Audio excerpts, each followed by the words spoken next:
Oh, there you Oh, where are are. we? Hi. Hey,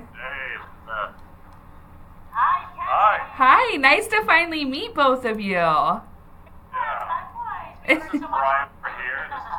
This is Carrie. Hi. Nice to meet you. So I'm Cassie. I've actually been really good friends with Chad. I work for the Muscular Dystrophy Association. I've Um, heard about you. yeah, so I've been pretty close with him for 5 years now, and I've never got to meet you when you've been back. So it's exciting to see your I faces. know. Maybe in October. Yes, yes, he said you were coming back then. So, Yeah, um, Secret. that'd be great. yeah, and I've heard of Margot and Liam and seen pictures and everything. So, They're all the way over there. Yeah, with his Iowa Hawkeye shirt. You know, yep, representing. Awesome. Well, I really thank you both for agreeing to. I know Chad said you're always busy on the weekends, so I appreciate you taking a few minutes just to speak with me about some global business skills that I'm learning about. Yeah, there you We're go. always busy. We're always busy. Drinking wine and eating cheese. Awesome. So I guess we can just get started. I only have about 9 to 10 questions. So your names are Brian and Carrie. And then what are each of your professions? Chad has told me, but I'd like to get a better understanding from both of you. I work in communications, Okay. corporate communications, at a pharmaceutical company. Okay. What's your title? I'm the head of corporate brand and reputation management. Okay. I Perfect. started writing you an email, but you know how those things go. They kind of start and don't get finished. This is much better. And what about you, Brian? Uh, Vice President of Agriculture and Forestry. Okay. And the company name is OMYA. Omia. Okay. OMYA. Perfect. I looked at I looked at Brian on LinkedIn just so I Okay. have that as well. So, No. Carrie, are you on LinkedIn as well? Yes, yes. Perfect. My last name is Scott, Okay. and I work for Novartis. Novartis. Okay. You'll find her on LinkedIn. Perfect. And then Carrie Scott. Carrie Scott. Okay. So you're both originally from the Midwest, correct? I know the Wade family, kind of in Iowa. What about you, Yeah. Carrie? Where are you from? I'm in a really small town in Illinois called Blue Mound. Blue Mound, Illinois. Okay. Yeah, really small town. Blue Mound. 1,200 people. 1,200 people. Oh, that is very small. Yeah. Not kidding. That's Super like small. City High small. Yeah. And when did you? So I think Chad was saying you were in Germany before you were in Switzerland. Is that correct? Yeah. Yeah, in Germany, then Belgium, then Switzerland. Yeah. And how long have you been in Switzerland? 11 11 years. years. Okay. And we were in Belgium for 2 years and Germany for 3.5. Okay. And then could you both just tell me a little bit about the culture in Switzerland and what's that like, having never been there and experienced it? When you coming over, I know, right? better learn it firsthand. Yeah, I would love to go over. Business culture, Both. culture general. General and then business focused. Yeah. Well, as I started writing but didn't finish, You can finish it tomorrow. I can finish it. I'll send it tomorrow. But there's a lot of what's your thoughts when somebody says Switzerland? What do you think of first? Or first top things? So I would say pretty similar to the United States. Pretty easygoing. Care a lot about family, but as well as professional life. So a pretty good balance between the two. And I also think of kind of well, not necessarily culture, but like mountains and, just a really good kind of sense of balance of family, I think is what my main idea of Switzerland is. Yeah. Well, that's pretty accurate. I always kind of say to people that all the typical reputations about Switzerland, it's punctual, it's clean, everything's in order. Safe, yeah. Safe, clean, punctual. It's all true. Okay. That's how it works. Yeah, very orderly. And would you say it's pretty... Go ahead. There's an article today in a magazine, I think it's called swissinfo.ch. Uh-huh. And it talks about how the Swiss complain about small things. Like, they complain about the train being, 3 minutes late, or they complain about these small things in life because they don't have big things to complain about. Yeah. I like that insight. I'm going to check. So that was at swissinfo.ch?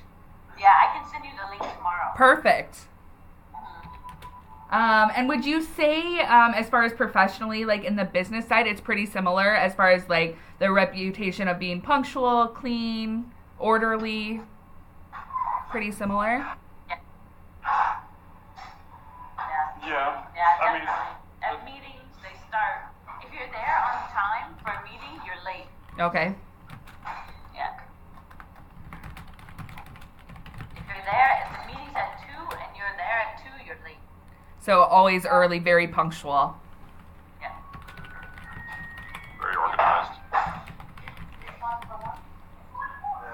What about the hierarchy? So I know in the U.S. we don't focus as much on hierarchy as far as, like direct reports, you go through the chain of command. Is it similar in Switzerland, or is there kind of a mutual respect across titles?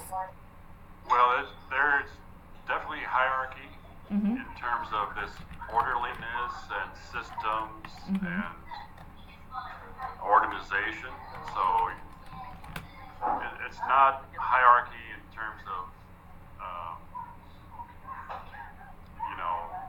one person's better than another person. Right. Or I'm the boss and you guys are the subordinates or something like that. Right. It's not kind of negative meaning of hierarchy. It's hierarchy in terms of everything is clear and there's clear structure. Yeah. And yeah, it's hierarchy, but a little bit on the positive side. Okay. So I'm in a global business skills class. What do you think the 3 most important business skill as an outsider of Switzerland myself would be if I were to be working globally with a company in Switzerland? What would be the 3 most important skills for me to have? What's the 3 most important skills? Yeah. Yep. Languages. That's not the most important. I think language gives you an important insight on the culture. Yep. That you can't get otherwise. Yeah, you can't work here without it, but for example, we speak bad German. we speak English Right. at work. Yeah, we speak English at work. Okay. Because the business language is English. Yeah, but Martin. Hello. Hi. You speak Martin. I speak 5. 5 languages. Julie, she, Hi. 3. Yeah. Okay. So Julie's Canadian, but she's actually Quebecian. She's not Canadian. Quebecois. I can't even say Quebecian. And Martin is Austrian.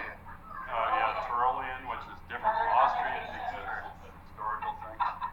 Exactly. And you speak what? German, English, French, Italian, Spanish, Greek, Chinese. Wow. That's impressive. So English is helpful. Like Mm-hmm. Hi.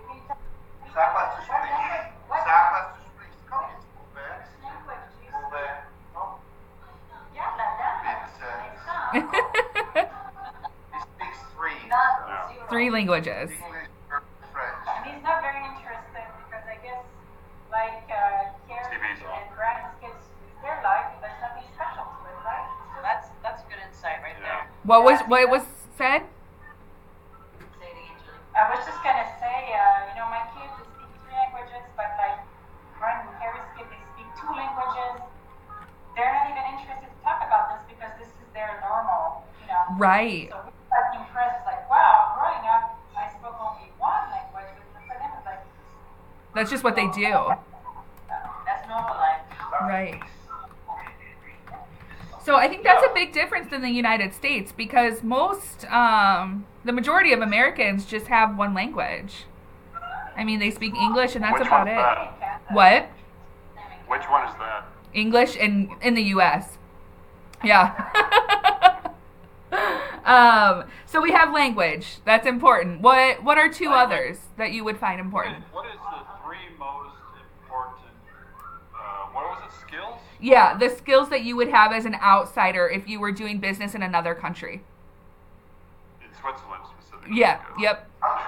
Cultural affinity. You need to be able to relate to the local people. you have to want something. Desire to understand them, to accept it's their world and to try to embrace it. That's a good word. Perfect. Otherwise, you're just living in your own bubble. Right. You'll never be effective. You'll never be. So embracing the willingness to embrace Like their values, language. like what Harry was saying before, meetings here, punctuality is important. So Mm-hmm. to kind of try to do these things to them, like with them. That's the key. Language is If second. you think, so we have, That wasn't a stretch for me. I can't quite see my own camera, but. Yep, I see. Native German speaker, native French speaker, more or less English speakers, but Yep. Illinois. And then you'll be sitting in meetings with Italian speakers, Spanish speakers. Where most people, like you speak English, but most people don't have English as their native language. Yeah. The second insight I would say is to celebrate whoever you interact with. Celebrate them. Celebrate where they come from. Celebrate who they are, their culture. So knowing something about the Swiss, knowing something about the Italian. People like to be appreciated and celebrated, and you can do that. For Swiss people, knowing something about the Swiss and what's important to them, and recognizing them, like direct democracy is an important thing for Switzerland, or independence, or history, Absolutely. Or Italians is the culture, or their foods. So you build a relationship. Exactly. You build a Connect with relationship. people on who they are and what. Yeah, they're who they are also as a result of the culture where they belong, who they belong to. It's very effective. So I think maybe in other words, to be able to see things from another perspective, wanting to see things from another perspective. Yeah. Perfect. That is great insight. Thank you so much. If you try to force it through your own lens, then it's just Not gonna work. you're just creating conflict. Then, so you have to be adaptable to other perspectives, other ways of thinking. Perfect. And then give me, and all four of you, give me some examples of some cultural differences you have experienced between, the culture of Switzerland and then the cultures you come from.